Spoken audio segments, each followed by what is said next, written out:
Today we're exploring the journey of Heather Gay, reality TV star, outspoken critic of her former faith, and author. From Real Housewives of Salt Lake City to community leader, her transformation has been dramatic. So, where is Heather Gay now? Let's find out.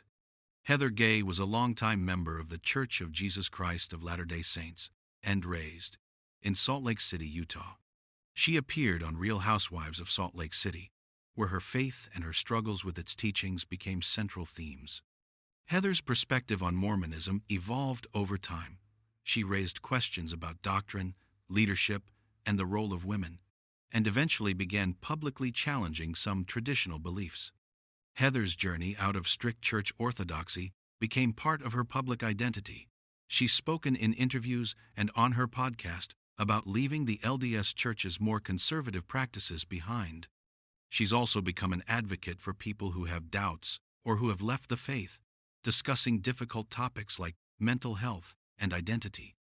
In 2023, she released a memoir titled Bad Mormon, a Memoir, sharing stories from her life, her disillusionment with certain church practices, and how she found a new sense of self after leaving parts of the faith behind. Where is Heather Gay now? As of now, Heather Gay continues to live in Utah.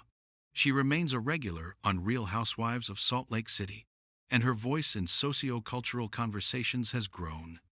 She hosts a popular podcast where she interviews people about religion, trauma, healing, and personal growth.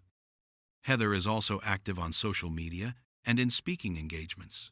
She advocates for a more nuanced understanding of faith and identity, especially for women and former church members.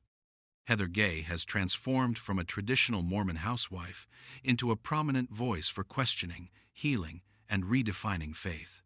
Her story is a powerful example of how personal faith can evolve and how leaving one path doesn't mean losing one's identity. Thanks for watching Vim Survivors. If you want more episodes on people who redefine themselves after faith, don't forget to like, comment, and subscribe.